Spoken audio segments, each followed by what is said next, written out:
Estos procedimientos, más que todo, son, como van a ver, son tanto de diagnóstico como terapéutico. Y vamos a empezar por el primero, que es la toracocentesis. Toracocentesis. Ahora bien, todo lo que ustedes, toda la terminología que ustedes van a escuchar en medicina proviene del griego. Y el griego a veces proviene de lo que es el latín. Por lo tanto, estas palabras son palabras griegas. Por ejemplo, si ustedes ven acá de color rojo, dice tórax, ¿no es cierto? Que hace referencia a qué? Tórax. Y síntesis, más bien, son la unión de dos palabras. Síntesis. Y síntesis, ¿qué significa? Función. Entonces, toracocíntesis será que la función del tórax. Función del tórax. Eso tiene que estar en su mente. Por ejemplo, si yo les digo laparosíntesis, ¿a qué estaré haciendo referencia? Función del abdomen. Si digo artrocíntesis, función de una articulación, ¿no es cierto? Pericardiocíntesis, correcto. Entonces, síntesis es más referido a una función. Pero, ¿qué dice acá? Toracocíntesis es igual a una función del espacio pleural. Por eso en algunos libros, o en algunas revistas, en algunos papers o algunos artículos, ustedes van a encontrar como pleurocíntesis, que es un término menos frecuente. Si nosotros vamos al origen de la palabra, toracocíntesis hace referencia a la función del tórax. Pero en realidad, ¿qué estamos funcionando? ¿Qué es lo que queremos hacer con la toracocíntesis? Y ahí es donde entra la definición. La definición. Bueno, que dice que la toracocíntesis es la función del tórax, pero con una finalidad o con un objetivo. ¿Cuál es esa finalidad? Extraer algún material de la cavidad pleural. Por eso la toracocíntesis, más que hacer una función del tórax, es hacer una función de la cavidad pleural. ¿Con qué finalidad? ¿Con qué objetivo? Para extraer un material pleural. ¿Qué material vamos a extraer? Puede ser un material líquido o puede ser aire.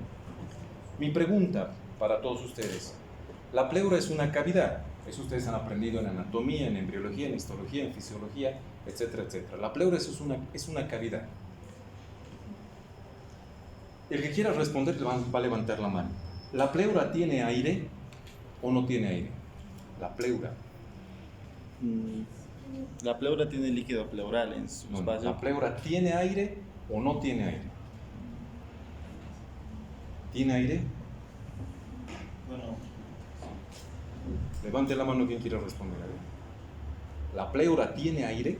Normalmente, nosotros en nuestra pleura tenemos aire. no. No. No. Esa es la respuesta. ¿Qué es lo que tiene? Líquido. Líquido. ¿Qué cantidad? Bueno, eso vamos a ver la Muy próxima poco. vez. Pero la pleura jamás tiene aire. ¿Qué es lo que contiene aire dentro del tórax? El pulmón. Los pulmones. Entonces son dos entidades totalmente distintas. La pleura es una membrana que está cubriendo el pulmón, pero jamás la pleura debería tener aire. Si tiene aire, ¿es patológico o no patológico? Patológico. Totalmente patológico, ¿me comprenden? Por lo tanto, cuando nosotros hacemos una toracocíntesis, queremos sacar algún material que está en la cavidad pleural, que puede ser líquido o que puede ser aire. Entonces, el aire que contiene la pleura es patológico. ¿Qué líquidos anormales, patológicos puede contener la pleura? Sangre. Sangre, ¿qué más? Pus, ¿qué más? Puede tener agua, ¿qué más? Hemos dicho sangre, pus, agua, ¿qué más puede tener? ¿Cómo se llama el líquido linfático que vendría a ser el quilotórax? ¿Me comprenden? Por lo tanto, cuando dice líquido y aire, está hablando en forma general. Ahora, de la cavidad pleural a través de una punción con el objeto de llegar, por eso está remarcado, ¿no es cierto? Está resaltado de color amarillo, con el objeto de hacer diagnóstico y tratamiento o terapéutico. ¿Qué significa diagnóstico? Que al hacer la punción, extraigo aire y llego a la conclusión de que es, ¿qué entidad? Si extraigo aire de la cavidad pleural, ¿cómo se llamará? Neumotórax. Si extraigo sangre a través de una toracocentesis, hemotórax. Y si extraigo linfa, kilotórax, ¿no es cierto? Por lo tanto, eso hace el diagnóstico. Estoy viendo, ¿me comprende? Pero con fines terapéuticos, ¿qué será? ¿Qué significa terapéutico? Tratamiento. O sea que la toracocentesis, a la vez de ser diagnóstica, también se comporta como tratamiento. Bueno, ¿hay alguna duda hasta aquí? Bien. Entonces, aquí vuelvo a redundar, si vuelvo a repetir, esto es importante, ¿no? Toracocentesis, podemos extraer líquido. Ahora bien, la anterior clase les decía que nosotros tenemos que acostumbrarnos a hacer un diagnóstico sindromático, ¿no es cierto? Ya no voy a volver a repetir lo que es síndrome. Pero cuando hacemos un diagnóstico sindromático, hablamos en grande. En semiología, ¿cómo se llama la ocupación del espacio pleural?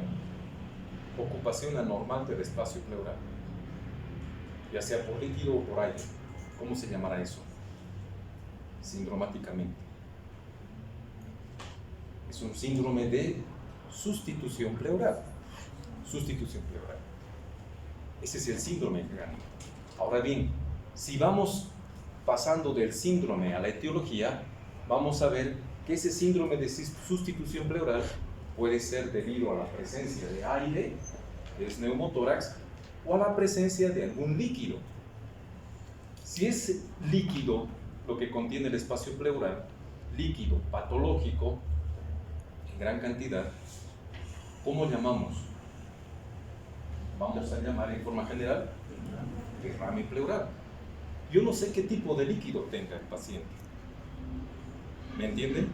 Por lo tanto, como no sé qué líquido tiene el paciente, mi conclusión es decir, este paciente tiene un derrame pleural.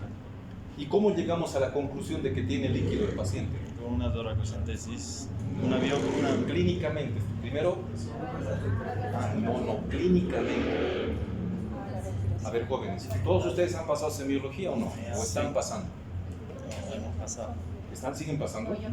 ¿Ya han pasado? ¿Han aprobado? ¿Sí? Aquí afuera venden exámenes, por ejemplo. ¿Sabían, no? ¿Lo han comprado de semiología? Ahora bien, la semiología nos enseña a nosotros, ¿no? La semiología nos enseña cómo hacer el diagnóstico. ¿Y la semiología tiene un orden o no? Si no respetamos ese orden, estamos perdidos. Ahora, para llegar al diagnóstico, ¿qué es lo primero? Lo primero que tenemos. El examen físico, anamnesis. Anamnesis. No sé si ustedes tienen un libro famoso que se llama Semiología Clínica o Semiología Médica de Suros. ¿Lo conocen? Una cosa es conocerlo y otra cosa es leer. ¿Han leído? Bueno, ese libro, si ustedes tienen, van a revisar en el prefacio, al menos en la edición que yo tengo, dice el 70% del diagnóstico. 70% del diagnóstico es mucho o poco. Bastante. 70% del diagnóstico se hace ¿con qué? Anamnesis. Correcto. ¿Eso qué significa? Que tenemos que tener un orden, ¿no es cierto? Que nunca deberíamos saltar. Si nosotros hacemos el diagnóstico con exámenes complementarios o con laboratorio, pues nos hemos equivocado de carrera, ¿no? Podemos irnos a ser técnico radiólogo o podemos hacer bioquímicos para hacer diagnóstico laboratorial, pero nosotros somos médicos y lo primero que hacemos es la clínica, la semiología. Por lo tanto, lo primero que tenemos que hacer es la anamnesis, preguntarle al paciente, ¿no es cierto?, desde cuándo, cómo ha evolucionado y cómo está su estado actual. Y después de pasar por todos los antecedentes, pasar por la anamnesis por sistema, llegamos al examen físico. En el examen físico seguimos sobre el paciente, pero viendo las cosas objetivas, ¿no es cierto? Viendo ya los signos.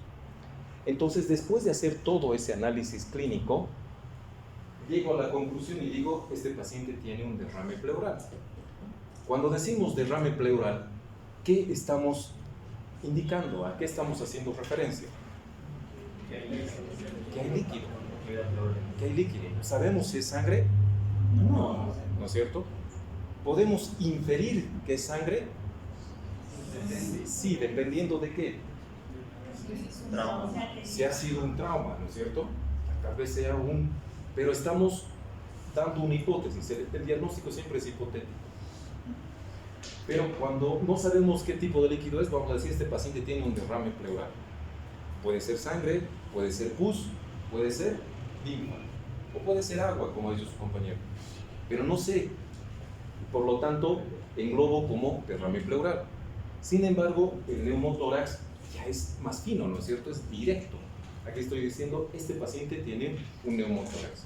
Por lo tanto, el diagnóstico es netamente clínico.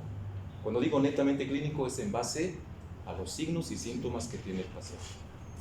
En base a eso, puedo solicitar recién los laboratorios. ¿Y los laboratorios qué van a hacer? Me van a confirmar o me van a descartar. ¿Entienden? Pero nunca al revés. Nunca primero el laboratorio, después el examen físico y luego la anamnesis. Eso está mal. La semiología es una ciencia de orden. Y en el examen físico tenemos que respetar inspección, palpación, percusión, auscultación. Entonces, cuando hacemos la toracocentesis podemos hacer diagnóstico, ¿no es cierto? Podemos decir, vemos qué es lo que sale.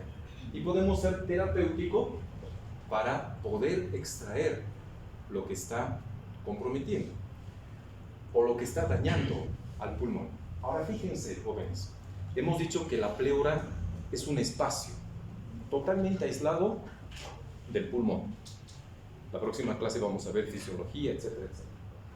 Por lo tanto, si el espacio pleural está ocupado por líquido o por aire, ¿qué va a suceder con el pulmón? Se va a colapsar. ¿Y eso está bien? No. ¿Está bárbaro? No.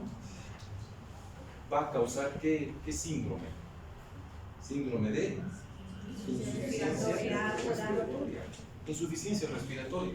Por lo tanto, el hecho de que contenga líquido el espacio pleural o que tenga aire, está como que empujando al pulmón, lo está aplastando, lo está colapsando. ¿Me comprenden?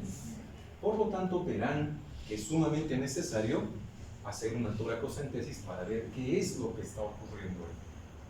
Y vamos a hacer el diagnóstico. Si hacemos la punción, sacamos líquido, ya está el diagnóstico. Ya sabemos cuál va a ser la etiología, y si sale aire, ya sabemos también qué es lo que está sucediendo con el paciente. Bueno, ahora, fíjense en este caso. Acá estamos hablando de un neumotórax atención. ¿Por qué se llamará atención? Primero, neumotórax hemos dicho que es la presencia de aire, ¿dónde? ¿En el pulmón o en el espacio pleural? En el espacio. El espacio pleural, porque el espacio pleural nunca debería tener aire, ¿no es cierto? Pero si tiene aire, decimos neumotórax. Bueno, ¿por qué se llamará neumotórax atención? ¿Quién me puede decir? Atención, la palabra está diciendo. Porque está ¿Me recuerdo tu nombre? Marvin, ¿Perdón? Marvin, Marvin. porque está presionando, comprimiendo en la otra parte del corazón, la tráquea, el esófago. Está Desplazando. Está desplazando, no solamente ha colapsado el pulmón, sino que está desplazando a qué cavidad que está aquí al medio, al mediastino. Pero, jóvenes, lo que está haciendo, lo que dice su compañero, está haciendo presión sobre qué cavidades. El corazón tiene cavidades derechas y cavidades izquierdas, ¿no? ¿Se acuerdan? Auricular izquierda, ventrículo izquierdo. Aurícula derecha, ventrículo derecho. Por eso el corazón dice, tiene cavidades derechas y cavidades izquierdas. En este caso, ¿qué cavidades está? Cavidades derechas, ¿no es cierto? Cavidades derechas. Por lo tanto, ¿cómo estará el retorno venoso? El retorno venoso va a estar obstruido. Y eso es lo que se llama taponamiento cardíaco. El nombre está indicando, taponamiento es como si yo con mi mano, bueno, es ilógico, con mi mano agarraría el corazón y evitaría que lata. ¿Me entienden? Y eso es lo que está haciendo. Como ven, el neumotórax es tan intenso, es tan grave, que no solamente ha colapsado el pulmón, sino que, como decía su compañero, está desplazando todo el mediastino y las cavidades derechas del corazón están siendo aplastadas. Y eso se llama taponamiento cardíaco. Ahora bien, un paciente puede decir orgulloso, tengo taponamiento cardíaco, y estar feliz. ¿Qué muestra aquí en esta diapositiva, en esta figura de allá arriba? ¿Cómo está el paciente? El paciente se ve que está comprometido en su estado de salud, se ve que está peligrando su vida. Por lo tanto, el neumotórax, atención, ¿es una emergencia o no es una emergencia? Es una emergencia, es una emergencia. ¿Qué es lo que tenemos que hacer? Tenemos que hacer una toracocentesis diagnóstica, pero al mismo tiempo terapéutica. En otras palabras, hago el diagnóstico y en ese mismo momento hacemos el tratamiento. Creo que en las pantallas está mejor. Cuando existe un neumotórax, jóvenes, cuando existe un neumotórax, atención, lo que tenemos que hacer es una toracocentesis. Ahora bien, ¿dónde hacemos la toracocentesis? ¿Qué es lo que hace el aire? El aire tiende a ¿qué? A subir o bajar. Subir. Por lo tanto, bajo esta lógica, vamos a escoger el segundo espacio intercostal. Listo. Segundo espacio intercostal. ¿Y dónde hacemos la punción? Línea medio clavicular. En este caso, como es un neumotórax del lado derecho, hacemos el procedimiento en el lado derecho. Si fuera en el lado izquierdo, pues hacemos en el lado izquierdo con las mismas referencias. ¿Cómo me ubico? ¿Cómo voy a contar primer espacio, segundo espacio? ¿Cómo voy a hacer? ¿Cómo? Vamos a contar. Escucha, aquí está la clavícula, aquí debajo de la clavícula está la primera, entonces la que sigue segundo, aquí arriba. En el ángulo de Lewis, doctor. Lo que se tiene que identificar es el ángulo de Lewis. ¿Saben dónde está el ángulo de Lewis? Tóquense ustedes. El ángulo de Lewis es un ángulo formado por la cabeza del esternón y el cuerpo del esternón. Por lo tanto, eso equivale al segundo espacio intercostal. O ustedes pueden tocar el segundo espacio intercostal, línea medio clavícula. ¿Qué es lo que tenemos que hacer? Tenemos que hacer una punción. Estos pacientes por lo general vienen a emergencias. ¿No? Vienen a emergencias. Y en emergencias nosotros ya tenemos unas agujas especiales que se llaman catéteres para neumotórax, donde están forrados. Es un catéter de silicona. ¿Han visto alguna vez una bránula?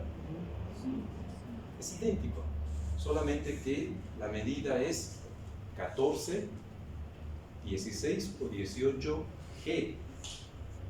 ¿Qué será la unidad G? Eso han debido ver ustedes en la cirugía 1. ¿Qué es una unidad G? O nunca han visto una unidad G. ¿Saben o no saben? Para que yo les explique.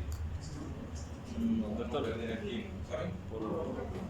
por experiencia sé que a menor número, mayor calibre, y a mayor número, más pequeñito. La pediátrica suele ser de 24, si no me equivoco. Todas las agujas vienen en unidades G. Si les toman la molestia de ver, van a ver unidades G.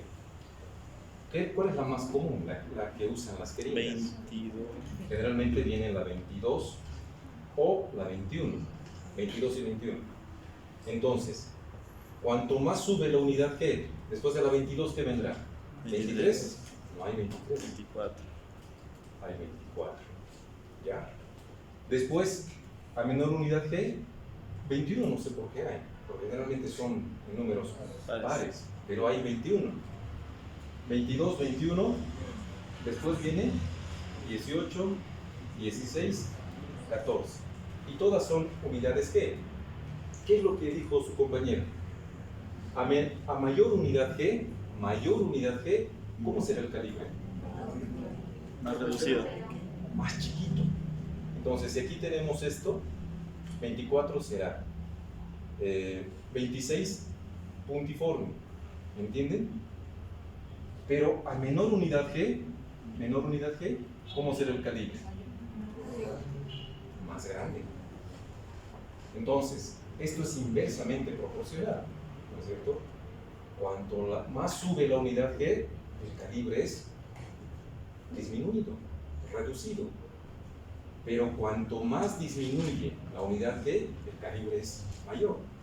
Por lo tanto, si yo estoy en este paciente con una emergencia, estoy aquí en este paciente, ¿qué número voy a utilizar? 14 o 16. Hemos dicho que vamos a utilizar entre una 16 y una 18. 14 es muy gruesa, te puede dejar un hueco. Dime. Y doctor, la 14 normalmente para qué se usa? La 14 utilizamos para hacer punciones de la vena subclavia, ¿ya? Para hacer punciones de la vena yugular. Eso se llama acceso venoso, que ustedes han debido utilizar, ¿ya? Pero también hay bránulas número 14. Más que todo el 14, la bránula 14 o el calibre 14 se usa para acceso venoso. Por ejemplo, un paréntesis. Por ejemplo, si tienes un paciente que está con hemorragia activa o un paciente que se ha deshidratado, ambos están en hipovolemia. Para evitar que entren en shock, ¿qué necesitan? Líquido, ¿no es cierto? Necesita líquido. Por lo tanto, no le voy a poner para que no le duela, ¿no? Una 22, pobrecito, una 24. ¿Vamos a tener buen flujo? No. Para nada. Si necesita líquido, si el espacio intravascular necesitamos rellenar, ¿qué necesitamos poner? 16, 14. ¿Me entienden? Gruesa. ¿Para qué?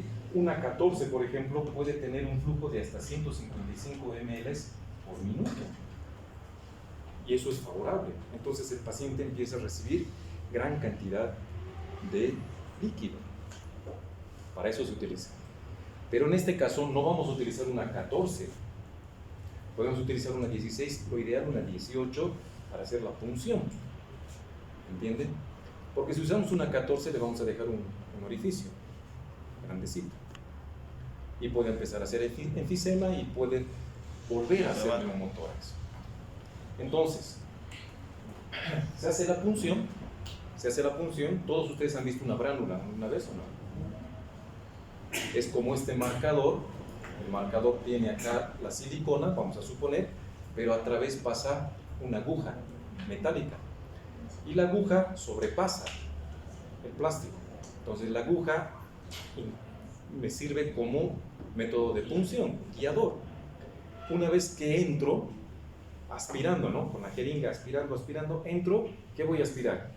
Aire. Ya sé que estoy en la cavidad pleural. Saco la aguja y ¿qué se va a quedar? El plástico. ¿Entienden? El plástico. He hecho el diagnóstico, pero inmediatamente empiezo a hacer la terapia, el tratamiento. Y el paciente va a empezar a eliminar aire. Pero esa es una medida heroica, ¿me entienden? Si alguno de ustedes en este momento tiene un neumotórax y está a tensión, no tenemos nada, ¿no? Yo en mi maletín no tengo nada. Doctor, ¿Qué vamos a hacer? ¿y la descompresión inmediata no va a ser también? Sí va a ser. A ver. Pero ¿qué vamos a hacer si uno de ustedes tiene en este momento? ¿Qué hacemos? Yo vi una vez que conectaron con una botella de agua y jugaron con la presión negativa condensando. No, eso es otra cosa que vamos a hacer enseguida, ¿no? Las películas que agarran una navaja que tienen Eso es película, ¿no? Eso es película. La película ni sangre. El bolígrafo, doctor. Pero eso recuerdo que era en la tricotomía, ¿no? Bolígrafo se puede poner, pero pucha, eso tienes que ya llevarlo inmediatamente a un centro, ¿no es cierto? Su compañero dice bolígrafo, pero ¿alguna vez ustedes han podido introducir un bolígrafo? Es imposible, jóvenes. Imposible. Cuando nosotros hacemos cirugía laparoscópica, no sé si ustedes han logrado ver una cirugía laparoscópica, colecistectomía laparoscópica. Nosotros utilizamos unos trócares que tienen un punzón que es filito, que tiene mucho filo. hay que hacer presión, jóvenes. Presión, presión, presión y fuerza. O sea que para apuñalar a alguien, para apuñalar tienen que hacer mucha fuerza. Mucha fuerza. ¿Me comprenden? Y tiene que tener un filo. Por lo tanto, para descomprimir el neumotórax, lo ideal es tener algo punzante, hacer una incisión tal vez en la piel del tórax y recién introducir tu bolígrafo o alguna cosa así. Pero eso es en extremo, ¿no? En la carretera, en cualquier lugar. Pero no en el hospital, ¿no? Donde contamos con todo el material para hacer. Y una vez que está él con su catéter ahí, a continuación va a hacer lo que dice su compañero, vamos a instalar un tubo, que vamos a ver más adelante, que va a estar conectado a un sello de agua, que vamos a ver más adelante. Entonces, lo que ustedes tienen que saber es, por eso empezaba la clase, ¿no? Empezaba la clase y les decía, esto no es que solamente tiene que saber el cirujano, esto tenemos que saber todos los médicos. Yo no soy, por ejemplo, yo no soy nefrólogo, mucho menos pediatra, pero tengo que tener algunos conocimientos básicos de pediatría para decir, este niño lo tengo que remitir al pediatra, ¿no? O ver un paciente que tal vez es quirúrgico, pero decir, este paciente tiene alguna nefropatía, no sé qué es, pero es nefrópata y tiene que verlo el nefrólogo, ¿me comprenden? Por eso todos nosotros nos formamos como médicos generales y después escogemos una especialidad. Eso de ser todólogo ya pasó la historia, ¿no? Hoy en día lo que se hace, la tendencia actual es la subespecialidad. No, médico general, o sea, gran cosa antes, ¿no? Todólogo. Después, la especialidad. Hoy en día es la subespecialidad. Por eso dicen, no, pucha, la medicina es incompatible con las mujeres. No es que yo sea machista, pero después son mamás tardías, etcétera, etcétera. Pero eso no hay que, tienen que seguir adelante.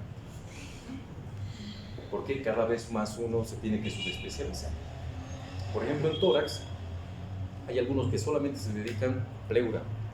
Hay otros que se dedican bronquios. Otros que se dedican solamente pulmón. ¿Me comprenden? ¿Por qué? Porque la tendencia es subespecialidad. La subespecialidad. Pero estas medidas son heroicas de salvataje. ¿Ya? Pero que todos ustedes tienen que saber y nunca que se olviden, línea medio clavicular, segundo espacio intercostal. En el caso de un derrame pleural, la toracocentesis también puede ser diagnóstica y también puede ser terapéutica. Bueno, lo primero que tiene que saber el médico general, para hacer cualquier procedimiento en cirugía es contar con el material, ¿no es cierto? Tenemos que saber paso a paso el material. Entonces, ¿cuál va a ser el material necesario para hacer la toracocentesis en el caso de un derrame pleural? Fíjense ustedes ahí. Anestésico local. ¿Qué anestésico local vamos a usar? Lidocaína. ¿Al cuánto por ciento? 2%. ¿Por qué especificamos el porcentaje, la dilución? Porque tiene que tener una buena cantidad de lidocaína suficiente como para que nosotros podamos hacer un procedimiento libre de dolor. No puede ser al 1%, ¿me entienden?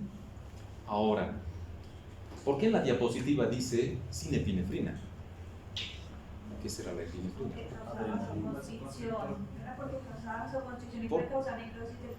Sí, pero eso será en circulación terminal.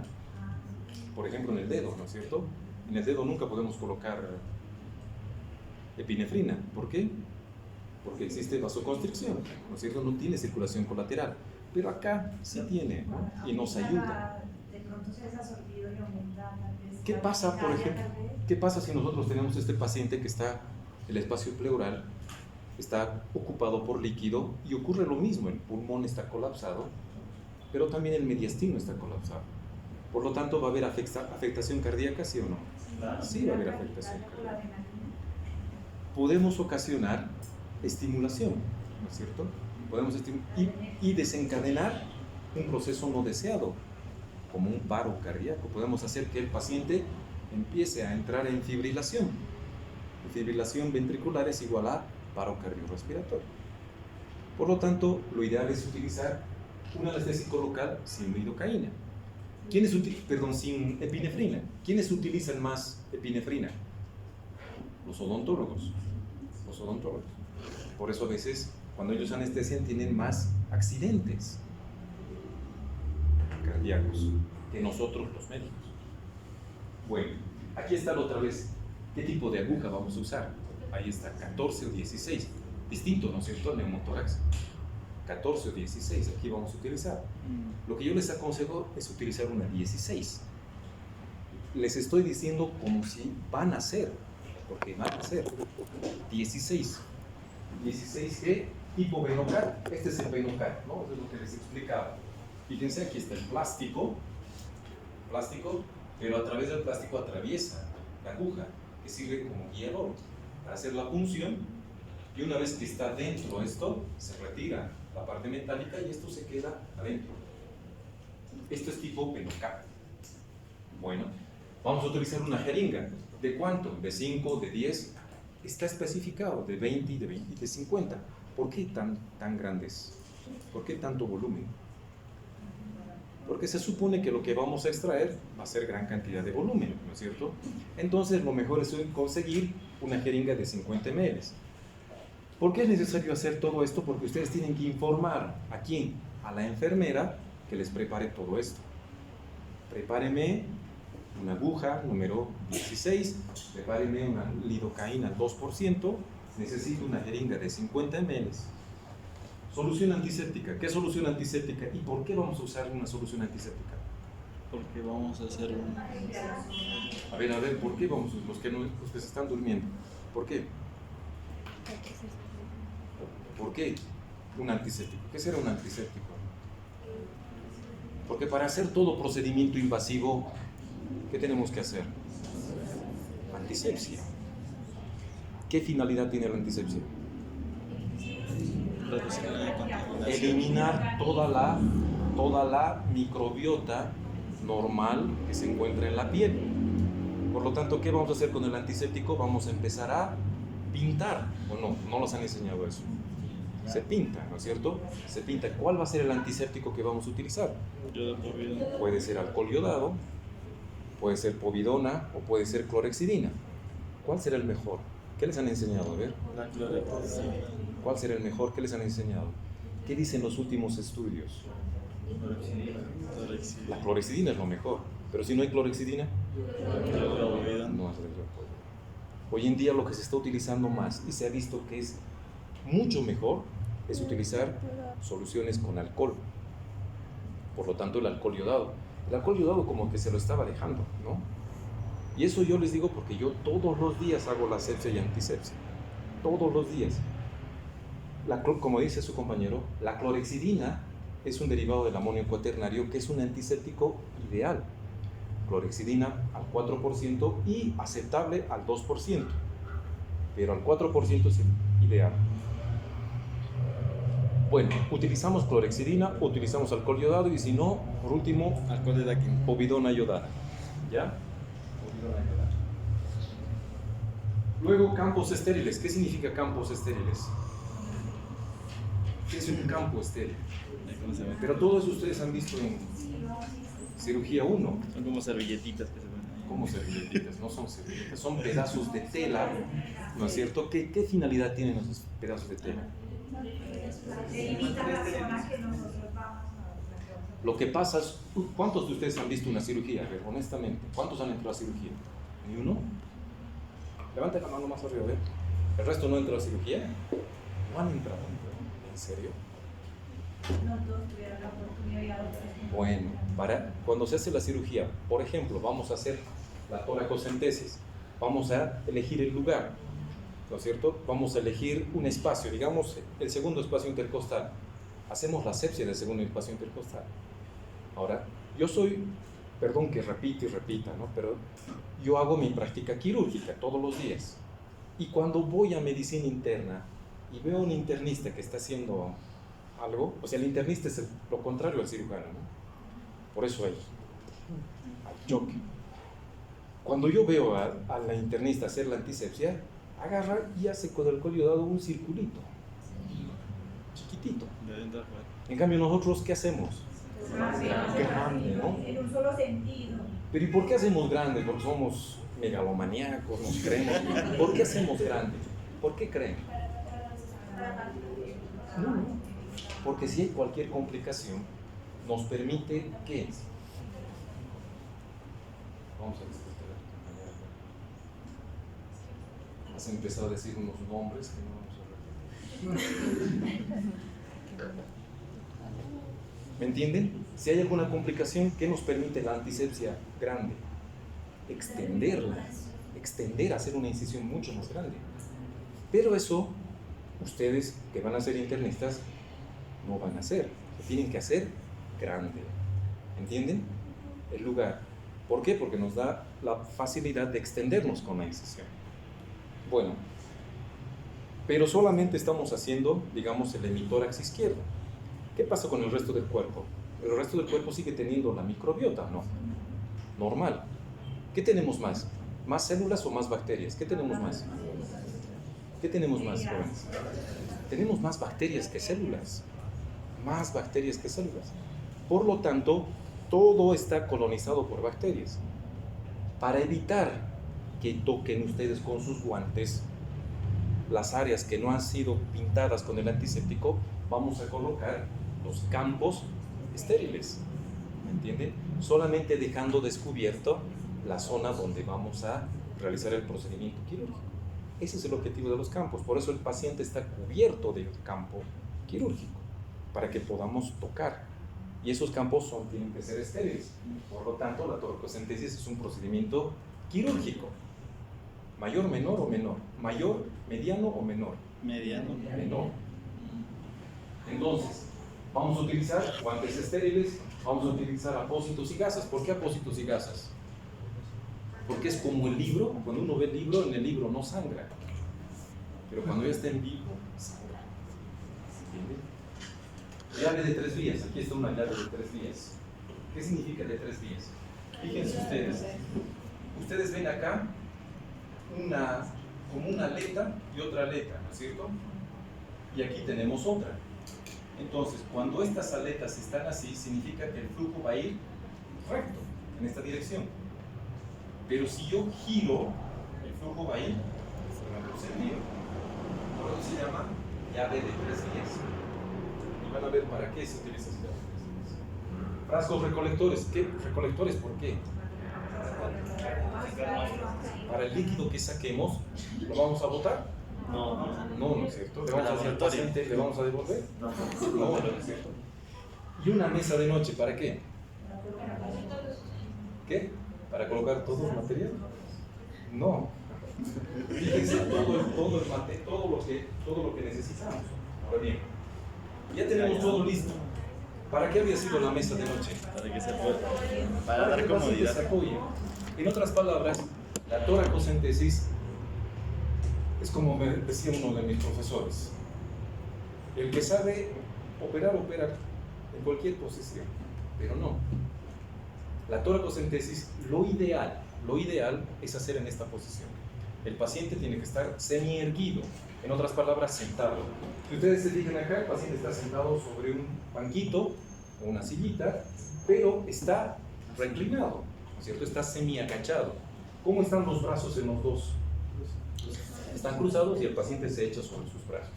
Para mayor comodidad se le puede poner una almohadita, etcétera, etcétera, pero acá está sobre la cama y está sobre la mesita para que coma. ¿Me entienden? Aquí ya se ha hecho, se ha elegido el lugar donde se va a hacer la punción y por lo tanto se ha hecho la antisepsia, se ha demarcado. Extenso, ¿ya? No es solamente extenso. Porque la toracocentesis es un procedimiento libre de complicaciones. Jamás. No está libre de complicación. Por lo tanto, tenemos que prever eso. Tenemos que ver eso. Y toda esta zona que no está pintada, que no se ha hecho la antisepsia, se va a cubrir con el campo quirúrgico.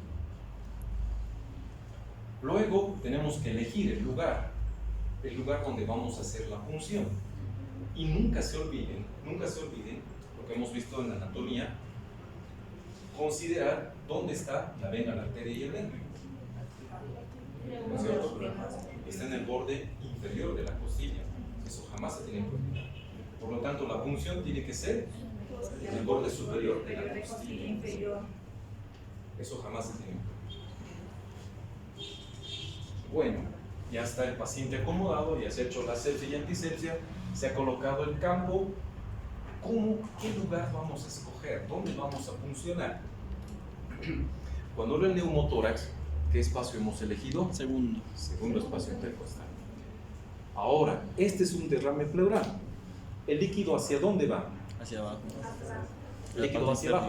Por lo tanto, la punción ya no va a ser segundo espacio, va a seguir el segundo espacio. Porque el líquido desciende por gravedad. Por lo tanto, el espacio ideal que vamos a elegir es el quinto espacio intercostal. Quinto espacio intercostal. Pero jamás se olviden que cuando ustedes meten aire a su pulmón, introducen aire, ¿qué sucede con el hígado, con el diafragma? Sube. Y el hígado puede subir hasta el quinto espacio intercostal. Peligroso, ¿no? Porque al meter la aguja, el paciente puede inspirar y atravesar el hígado. Y eso es normal. He pinchado el hígado. ¿Es normal? No, ustedes no saben cómo sangra el hígado. Sangra bastante. ¿Y el hígado está en el tórax o en el abdomen? Y por lo tanto, si ocasionamos una hemorragia, ¿qué vamos a provocar? Hemoperitoneo. Hemoperitoneo. ¿Me comprenden? Y en el otro lado, el vaso. El vaso puede subir hasta el octavo espacio intercostal.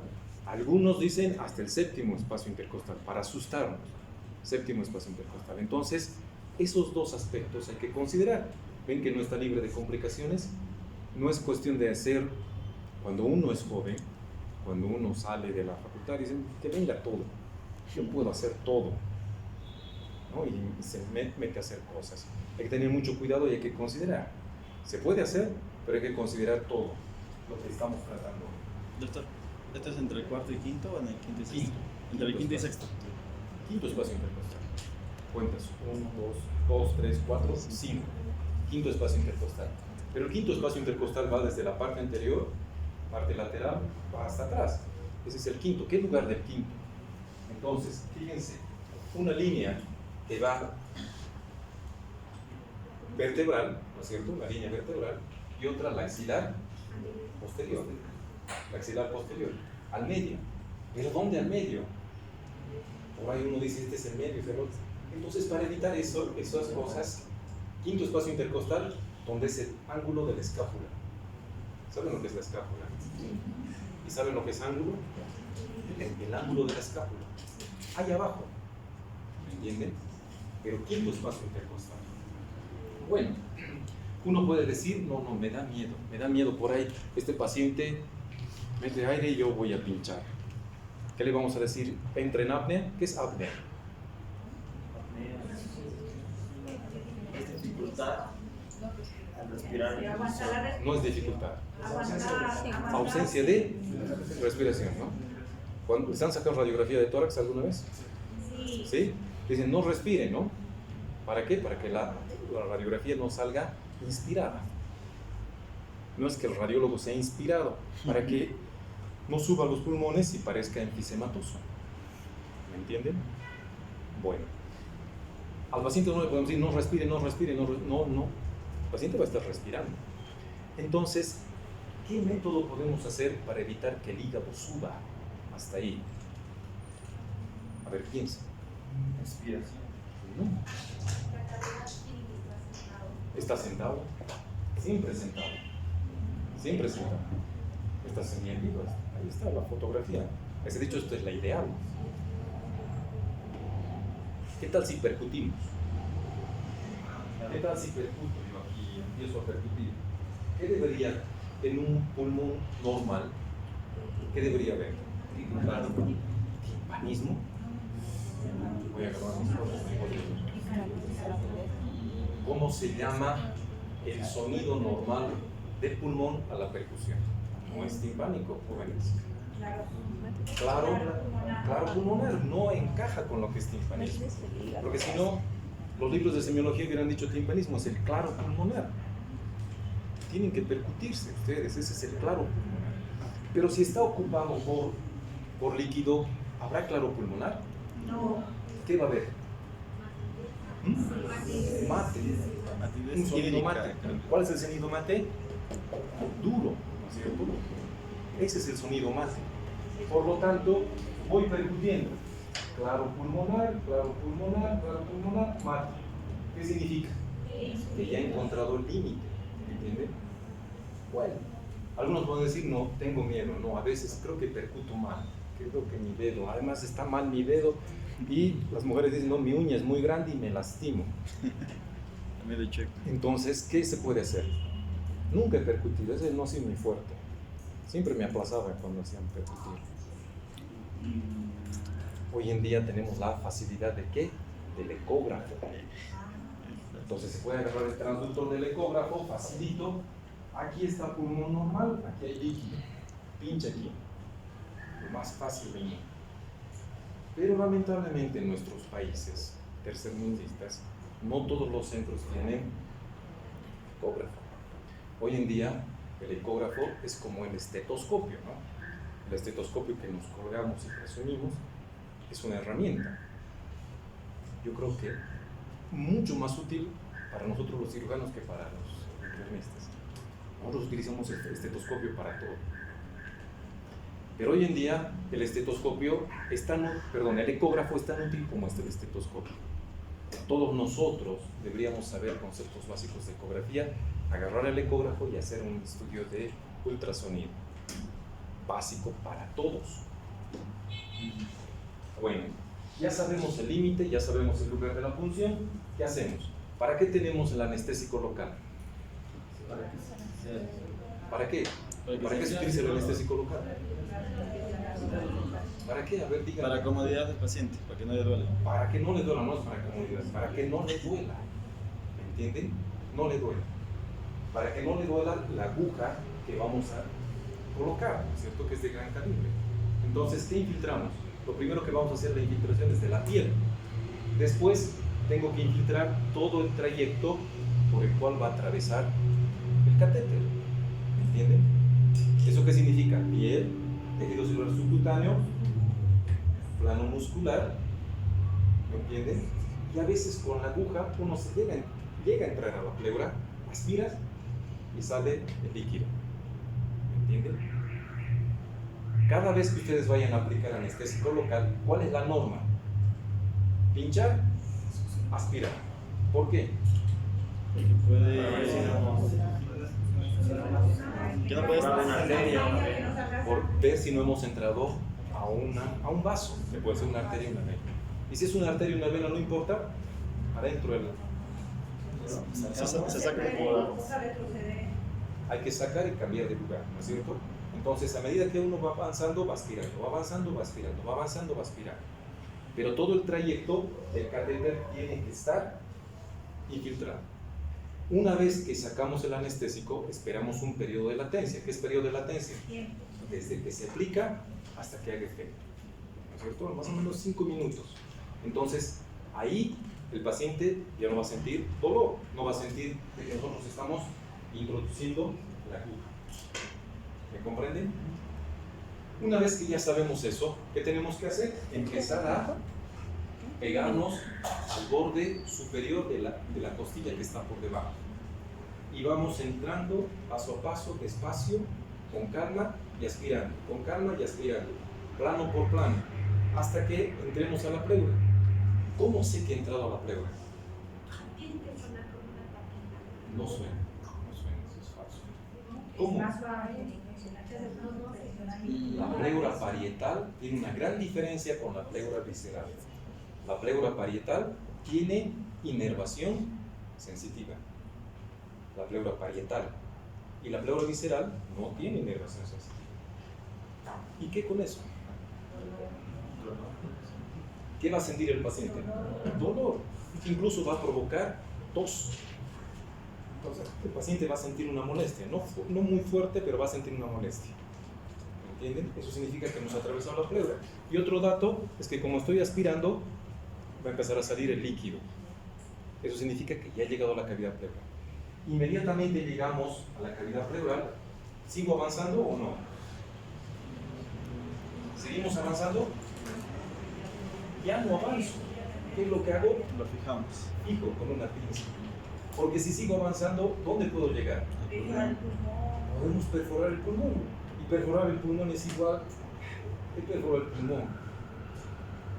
¿Qué puede ocasionar? Podemos ocasionar salida de aire de este pulmón a la cavidad pleural y convertirlo en hidroneumotórax. ¿Entienden? Por eso, inmediatamente sale el líquido y ya no avanzamos más. ¿Qué está haciendo acá? Coloca una pinza. Me dice, de aquí ya no me muevo. ¿Me entienden? Esto ustedes van a hacer, van a ver y van a hacer. Una vez que ya está, ¿no es cierto? Empezamos a aspirar y empezamos a vaciar. Eso se llama terapéutico, ¿no es cierto? Empezamos a vaciar el contenido. Por eso dice punción y extracción de muestras, evacuación de líquido. Estamos sacando. ¿Qué hacemos con las muestras que hemos tenido? La enfermera va a tener preparados unos frasquitos de unos 50 ml, 30 ml, y nosotros vamos vaciando el líquido ahí. ¿Para qué? Para hacer un estudio citoquímico y un estudio citológico. Quiero que me digan en qué consiste eso. Químico, suena como que va a haber, por ejemplo, rifatelas. No. ¿Qué será un citoquímico? Para ver la composición del líquido y el otro para ver organismos. Citoquímico para ver qué. Químico, el organismo no es químico. Para ver microorganismos, ¿qué tendría que hacer? Un cultivo. Un cultivo, ¿no es cierto? Y si es virus, una PCR. Acción en cadena de la polimerasa, ¿no es cierto? Podemos hacer un panel viral en tiempo real. Eso espero que sepan, ¿no? Porque no estoy hablando, pues, muy profundo. Sí, ya saben lo que es. Bueno, estudio citoquímico significa que tenemos que ver qué enzimas hay. Si existe la desoxigenasa láctica, si es que existe glucosa, ¿me entienden? Eso hace el laboratorio. Ustedes ponen examen citoquímico de esta muestra, del líquido pleural. Y el laboratorio va a hacer todas esas pruebas y les va a reportar. Ustedes tienen que saber interpretar. Así que vayan y lean estudio citoquímico. Lean, les estoy indicando, citoquímico del líquido pleural. Y el citológico, ¿qué será el citológico? Ahí sí vamos a ver si hay glóbulos rojos, si hay glóbulos blancos, si hay plaquetas o si existen células con atipia. Que el núcleo está muy grande, que sus mitocondrias, en otras palabras, células tumorales. ¿Me comprenden? Por eso los dos van acompañados, citoquímico y citológico. Les estoy enseñando el negocio. Les estoy diciendo lo que tienen que hacer. Citológico y citoquímico. ¿No? Después cuando están en el internado, no sabían, no sabían. Primera vez, honestamente, que me han dicho eso. Bueno, y podemos sacar toda la cantidad de líquido y el paciente va a recuperar, va a mejorar.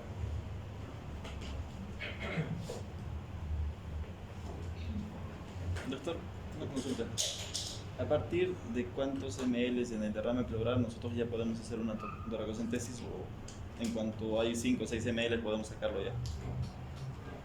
Eso vamos a hablar en próximas clases, pero son a partir de los 100 ml para evitar complicaciones. Bueno, fíjense, la toracocentesis no solamente nos ayuda a hacer el diagnóstico y hacer el tratamiento. ¿Eso está claro? También lo que podemos hacer es una biopsia pleural. Ya tenemos ahí el catéter. Entonces, a través de ese catéter podemos introducir estas agujas. aguja de biopsia pleural, que tiene una característica, fíjense, que tiene como un garfio. Entonces, ¿qué es lo que hacemos? Biopsia pleural. ¿Biopsia de qué pleura? De la pleura parietal. Llegamos a topar la pleura y giramos. Giramos, ¿para qué? Para que ese garfio llegue a prácticamente arrancar un pedacito de pleura, que medirá medio centímetro, 5 milímetros. Un pedacito, ¿entienden? ¿Para qué se hace una biopsia pleural? ¿Para qué? ¿Para qué? Para ver si hay un cáncer de pleura o hay un cáncer de pulmón, prácticamente. ¿Es normal que en el líquido pleural exista sangre? No. Si no hay el antecedente traumático, si el paciente no se ha caído, lo han atropellado, lo han apuñalado, no hay ese antecedente, el hecho de que aspiremos sangre, ¿qué podemos pensar? Uno, que hemos pinchado un vaso, y dos, de lo que sacamos es sangre. Lo que tiene es sangre allá adentro. ¿Cómo podemos hacer la diferencia? ¿Cómo puedo decir, he pinchado el vaso o existe sangre? Podemos cambiar de lugar y volver a hacer la punción, ¿no es cierto? Pero lo que llama la atención y la experiencia es que si hemos pinchado un vaso, la sangre que reciben ustedes en la jeringa va a coagular. Pero la sangre que aspiran de la cavidad pleural no va a coagular. ¿Entienden? Pero más allá de eso, ¿qué significa encontrar sangre en una cavidad? En cualquier cavidad no debería haber sangre. Si encontramos sangre en la cavidad pleural sin antecedente quirúrgico, sin antecedente traumático, o encontramos sangre en una articulación, o encontramos sangre incluso en la cavidad pericárdica, ¿en la cavidad pericárdica debería haber sangre? No. La presencia de sangre en lugares donde no deberían haber es signo de ¿qué? Neoplasia. ¿Qué es neoplasia? Tumor, cáncer. Entonces, en ese caso sí podemos hacer una biopsia pleural. Por lo tanto, la toracocentesis también nos ayuda a hacer una biopsia pleural. ¿Me han comprendido? Pero además, aquí está, ¿ven? Aquí tiene esta figura donde se engancha la pleura. Es un poco traumático. ¿Te molestará al paciente? Te molesta. Te molesta. Doctor, otra consulta más. En el caso de que sea traumático, no es por protocolo necesario hacer este procedimiento, pero si no es con un antecedente como el que mencionó. Puedes hacer, si es traumático tienes que hacer. Es por protocolo, entonces sí o sí tenemos que sacar la biopsia de pleura. No. En ese caso. La biopsia pleural, no. Si tú encuentras como lavado de carne, ¿alguna vez has visto un lavado de carne? Nunca. De lavado de carne. Lavado de carne, Sí. vas al mercado, de la casera, compras, Sí, doctor. voy a lavarla, no lavan. Sangre, ¿No es cierto? Lavan y sale así, rosadito. Eso mejor. Sangre viva, sangre pura, es muy raro, pero puede ser tumoral. ¿Por qué la sangre en cavidades es anormal? Porque el fenotipo del cáncer no es que tiene una mitosis exagerada, ¿no es cierto? No solo es que existe hiperplasia e hipertrofia de las células, sino que también existe angiogenesis. Ahora fíjense ustedes, la toracocentesis nos sirve para hacer también una pleurodesis. Pleurodesis. ¿Qué significa pleurodesis? ¿Han escuchado alguna vez el término? Pleurodesis es la fusión de las dos hojas de la pleura. Hay una pleura parietal. Parietal hace referencia ¿a qué? A la pared. Y la visceral hace referencia a que cubre a la víscera, el pulmón. Entonces, las dos pleuras, cuando se unen, eso se llama pleurodesis. Pleurodesis. ¿Qué será la paquipleura? Anótense, por favor. Paquipleura. ¿Qué será la paquipleura? Lo que yo estoy hablando es de pleurodesis. Paquipleura. Paquipleura. ¿Cuándo hacemos la pleurodesis? La pleurodesis se hace a través de una toracocentesis. Hacen lo mismo, pero ¿qué vamos a inyectar? Vamos a inyectar talco pulverizado talco en suspensión, doxiciclina, yodopovidona, bleomicina, nitrato de plata. En otras palabras, ¿qué estamos inyectando a través de la toracocentesis? Sustancias irritativas que van a provocar inflamación, cicatrización y van a hacer que las dos pleuras se unan. ¿Con qué finalidad? Para que nunca más ese paciente tenga derrame pleural. Pero eso no vamos a hacer en todos los que tengan derrame pleural, sino solamente en aquellos cuyo derrame pleural es de origen tumoral. Porque los que tienen cáncer de pulmón, cáncer de pleura, constantemente van a estar haciendo derrame pleural. ¿Me han entendido? No es que pasame el talco, este paciente tiene derrame, no. Tiene la indicación. ¿Cuándo hemos dicho? Cuando es de derrame pleural, es de origen tumoral. Entonces, ¿qué es lo que se utiliza? Fíjense, hasta podemos utilizar doxiciclina. ¿Es dolorosa? ¿Qué creen ustedes? Sí, es muy dolorosa. El paciente queda dolorido. Por eso a veces hay que sedarlo. Hay que pedir anestesiología que lo sede un poquito.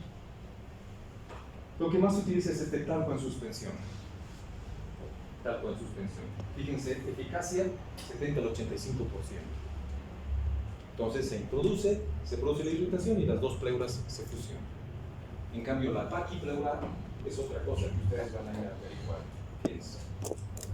Entonces ya saben lo que las utilidades de la toracocentesis. Elástico. Acá tenemos la toracocentesis guiada por ecografía, ¿no es cierto? Eso es lo que les explicaba. Fíjense, aquí estamos colocando el transductor y estamos introduciendo el catéter. ¿Por qué? Porque veo el pulmón, se ve excelente, se ve como una lengüeta que está flotando en el líquido. Van a tener la oportunidad de ver. Todo lo negro es anecoico, ¿no es cierto? No da ecos, porque es ultrasonido. Y todo lo gris es hipercoico, ¿no es cierto? Ecos. Entonces se ve como el pulmón está flotando.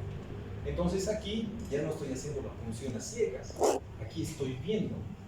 Y fíjense cómo está entrando la aguja. Se ve, ¿no? Por este lado. Se ve la aguja, cómo está entrando.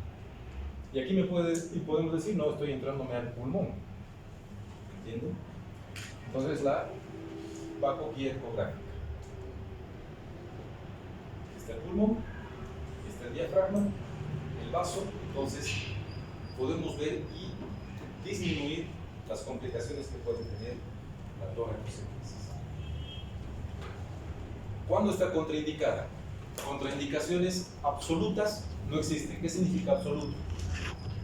Absoluto es que nunca se debe hacer, ¿no es cierto? Contraindicación absoluta es nunca deberían hacer en estas circunstancias. Por lo tanto, no hay contraindicación absoluta, pero sí hay contraindicaciones relativas. Relativas es que identificamos la contraindicación y la tenemos que resolver. Por ejemplo, falta de cooperación del paciente. ¿Sí? Eso, por favor, si el paciente no quiere, jamás lo obliguen. ¿Qué es lo que tienen que hacer? El paciente rechaza. Anotar, anotar, anotar. Coagulopatía, ¿qué significa? ¿Tiene alguna enfermedad de población? Que ese paciente tiene tendencia a la hemorragia.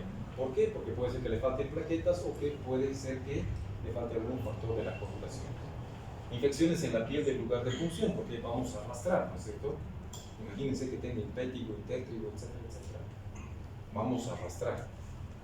Y el paciente que está con ventilación mecánica, ¿qué significa eso?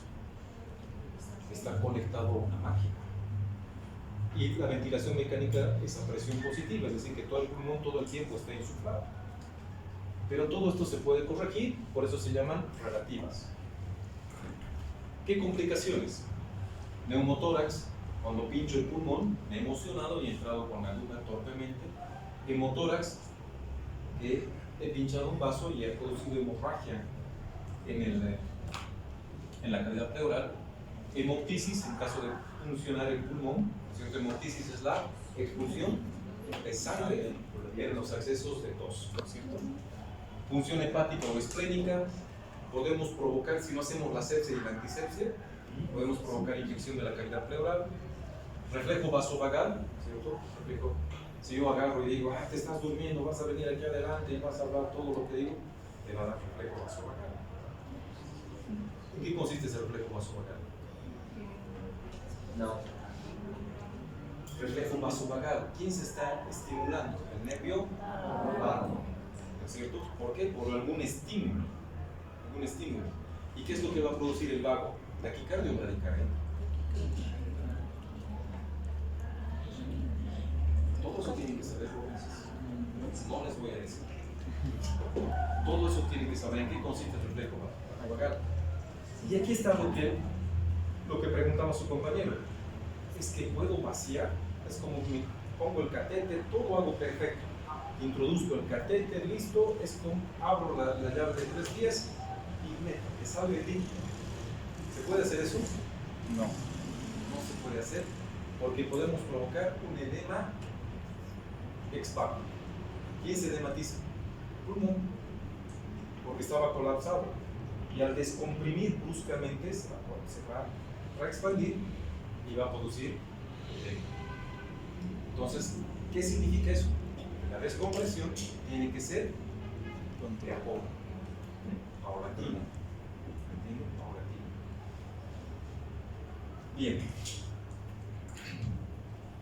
15 minutos más. Ahora, fíjense este otro término que se llama pleurotomía cerrada. Aquí ya no es centesis. ¿Qué estamos hablando? ¿Qué significa tomía? Corte. ¿Qué estamos cortando? Pleura. Entonces, ¿qué es la pleurotomía? Es un procedimiento quirúrgico que consiste en ¿qué? En la introducción de un tubo de drenaje, pero ese tubo de drenaje, ¿dónde va a estar? ¿Dónde? En la cavidad pleural. Aquí ya no es una agujita, ya no es un catete, ya no es una aguja 14 o 16. Aquí estamos colocando un tubo. ¿Y los tubos en qué unidades se miden? ¿En unidades qué? ¿O en unidades French? French, ¿no es cierto? Las ondas nasogástricas de Levin, ¿no es cierto? La de Sehestage-Blanc, bueno, todo lo que ustedes han aprendido. Es en unidades French. ¿Qué número? 16 o 18 unidades French. Incluso más, 20 o 22 French, para que salga, pero no va a salir rápido. Van a ver enseguida cómo se coloca el tubo. Aquí está, se demuestra claramente, ¿no? Por favor, presten atención a esta diapositiva, a este dibujo. ¿Hacia dónde está yendo el tubo? ¿Hacia abajo o hacia arriba? A la parte superior. Hacia arriba, eso es lo que hay que procurar. Cuando yo era residente, ¿saben lo que es el residente, no es cierto? Cuando uno se está formando.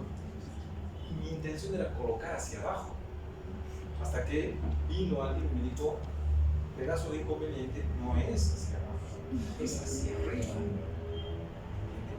¿Por qué? Porque puede haber tabicaciones.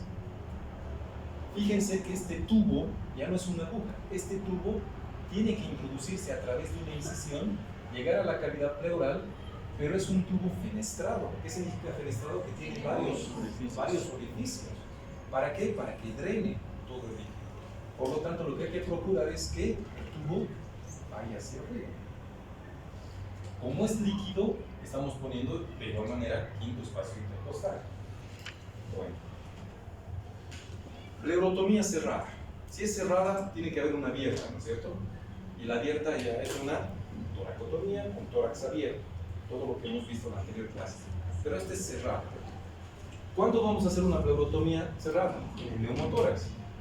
En ese neumotórax, atención, que hemos visto, una vez que el paciente empieza a respirar, sacamos la aguja y ¿qué colocamos en su lugar? Un tubo. O sea, al principio hacemos la toracocentesis para el neumotórax de manera para salvataje, pero una vez que el paciente empieza a respirar, sacamos y colocamos la pleurotomía. Un tubo. Fíjense que el tubo no es que tiene que estar en un frasco, está conectado a un sello de agua. Van a ver por qué. Indicaciones: neumotórax, derrame pleural de densidad aumentada, recidivante, enquistados o tabicados. Tabicado significa que el paciente tiene tabiques, ¿no es cierto? Como cuartitos que están reteniendo líquido. Espero que me estén entendiendo. Bueno, ¿cómo vamos a hacer la pleurotomía? Acá el paciente semisentado, en semi-Fowler. Por lo general esto hacemos en la cama del paciente.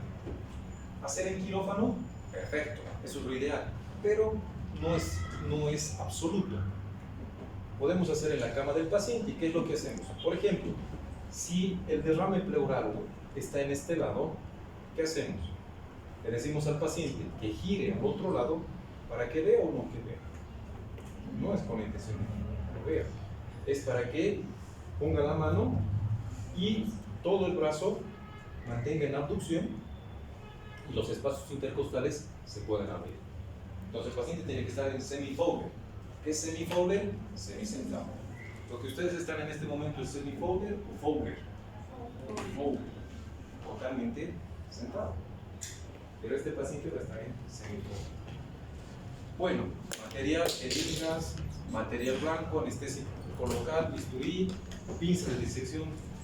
Fíjense que los materiales, esta pinza americana tipo Crawford es una pinza Kelly. ¿Conocen la Kelly, no? Es Kelly. Portagujas, fíjense que ya tenemos que hacer sutura, drenaje y el frasco de sello de agua.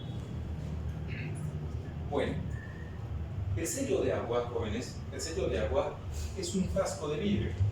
Es un frasco de vidrio que nosotros lo podemos preparar.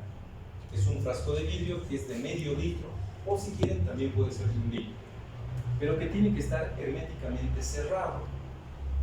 Es un frasco de vidrio que tiene graduado, está graduado, puede ser de medio litro o de 1 litro. Está tapado herméticamente con un tapón de goma, pero a través de este tapón de goma, fíjense que pasan 2 pipetas. Una pipeta que llega a estar sumergida dentro del agua, por eso se llama sello de agua o trampa de agua. ¿Cuánto la pipeta tiene que atravesar? Más o menos unos 2 centímetros. La primera pipeta tiene que estar dentro del agua y la segunda pipeta tiene que estar en el espacio de aire conectado al ambiente. El tubo que ustedes van a colocar en la cavidad pleural se va a conectar directamente a la pipeta que está dentro del agua, nunca al otro lado. ¿Para qué? Para restituir la presión negativa que tiene la cavidad pleural. Por lo tanto, ¿qué es lo que hace esto? Empieza a succionar. ¿Entienden? Empieza a succionar y el pulmón va a empezar a expandirse. En otras palabras, la cavidad pleural de todos nosotros que estamos aquí, dos, tiene presión negativa. Si se invierte, tiene presión positiva, inmediatamente el pulmón se colapsa. Por eso hacemos el sello de agua, para restaurar la presión positiva. ¿Dónde vamos a elegir? Línea medio axilar. ¿Qué espacio? Quinto espacio intercostal. ¿Qué es lo que vamos a hacer? Escogemos el quinto espacio intercostal, infiltramos, no necesita anestesia general, infiltramos con lidocaína. Una vez que ya sabemos que no tiene dolor el paciente, agarramos un bisturí, hacemos una incisión, lo suficiente como para que ingrese uno de nuestros dedos. ¿Cuánto será? Mi dedo más o menos es 1,5 centímetros, unos 2 centímetros, pero tiene que ingresar el dedo. ¿Ya? Hacemos la incisión, entonces empezamos con la pinza Kelly, a separar tejido celular subcutáneo. Luego del tejido celular subcutáneo, ¿qué viene? La fascia poneurótica. Perforamos la fascia poneurótica. Separamos el músculo intercostal externo, intercostal interno y llegamos a la pleura. Cuando sé que he llegado a la pleura con mi pinza, cuando el paciente siente dolor, entonces le meto un poquito más de anestesia. ¿Qué hago después? Con la Kelly ya he abierto el tunelizador, introduzco mi dedo. Introduzco el dedo para que hacer espacio. Luego, parece traumático, pero es así. ¿Qué hacemos? Aquí estoy infiltrando. ¿Qué es lo que hacemos? Fíjense, el tubo, está la pinza y pinzamos el tubo con la pinza Kelly. ¿Ya? Aquí está haciendo eso. De tal manera que la pinza Kelly está mordiendo el tubo. Y la pinza Kelly me sirve como un guiador. Entonces, ¿qué hacemos? Como apuñalar. y ahí se van a sentir como una tapita. Va a entrar, pero no tiene que ser brusco, presionando, presionando, presionando hasta vencer, y van a ingresar. Una vez que ingresan con el tubo se tiene que dirigir siempre hacia arriba, ¿sí? Siempre hacia arriba. Aquí está introducido el tubo, y el tubo hay que dirigirlo hacia la parte superior. Hay que tener cuidado de que uno de los orificios no quede afuera, porque si queda afuera podemos provocar neumotores. Generalmente tiene entre 3 a 4 orificios, por lo tanto todos los orificios tienen que estar adentro. Todo tiene que estar adentro. Y luego, ¿qué hacemos con el tubo? Fíjense, el tubo ya está adentro. ¿Qué hacemos? Inmediatamente conectamos al sello de agua para que el sello de agua, si fuera aire, empiece a burbujear, y si es líquido, empieza esto a llenarse de líquido. No es difícil, jóvenes. Si yo puedo hacer, ustedes pueden hacer. No es difícil. Solamente tienen que tener Conocimiento. el conocimiento. Hoy en día ya no hay estos sellos de agua que se pueden ir aumentando, porque a veces sale y vamos requiriendo más, ¿ya? La condición es que el sello de agua siempre esté en el piso, nunca por encima. Y para cambiar el sello de agua tenemos que pinzar el tubo, ¿no es cierto? No es cuestión de jalar. Si jalamos y lo exponemos al medio ambiente, ¿qué hacemos?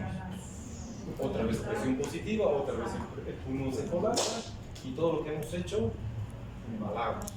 Entonces, pinzar las cosas, sacar el sello de agua, poner otro, pero para evitar eso, ahora existen estas trampas de agua o sellos de agua que ya están fabricados y que tienen válvulas que van en una sola dirección. Entonces nos facilitan las cosas. ¿Listo, jóvenes? ¿Tienen alguna pregunta? ¿Tienen alguna pregunta?